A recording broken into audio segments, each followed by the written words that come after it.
Salut, c'est Trado, content de vous retrouver pour la mise à jour tardive, mais quand même du CAC 40. Alors je vais la faire courte, mais on va quand même regarder l'essentiel.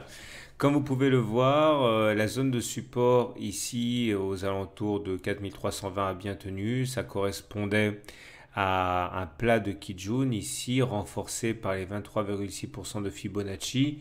Et finalement, on a bien assisté à une attaque du nuage, une séance après ce que j'avais prévu. Et là, le bonus, c'est qu'on arrive à clôturer au-dessus du nuage. Alors, il faut toujours confirmer ce genre de choses, hein. C'est-à-dire que demain, il faudrait qu'on ait une deuxième bougie au-dessus du nuage pour s'assurer que ce signal est véritablement d'actualité.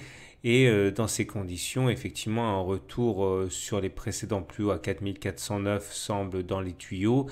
Et pourquoi pas aller enfin rallier l'objectif correspondant au point 4 ici dont j'ai beaucoup parlé aux alentours de 4490.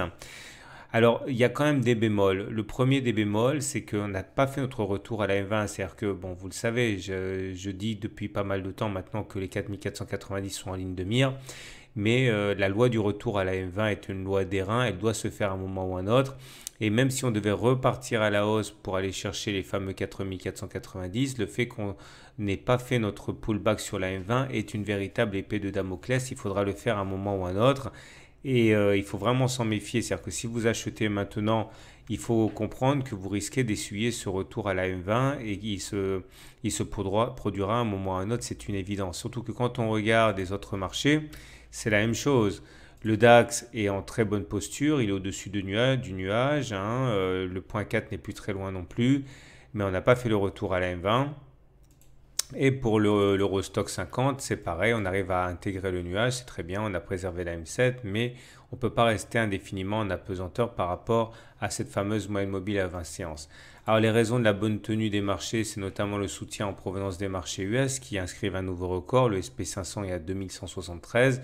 Lui aussi commence à prendre des libertés un petit peu inquiétantes par rapport à sa moyenne mobile à 20 séances, il faudra y retourner également. Donc si vous voulez faire du trading court terme à la hausse, ça peut être légitime, mais il faut bien comprendre que si vous achetez dans l'optique de garder plus longtemps que pour le très court terme, vous acceptez le fait que le SP500 va corriger incessamment. Alors on ne peut pas savoir si ce sera cette semaine, la semaine prochaine, mais ça va se produire.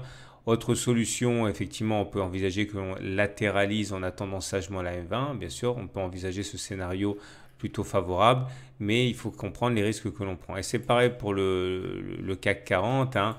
On peut envisager de latéraliser en attendant sagement la M20, mais on peut tout aussi envisager un repli brutal vers cette moyenne mobile à 20 séances.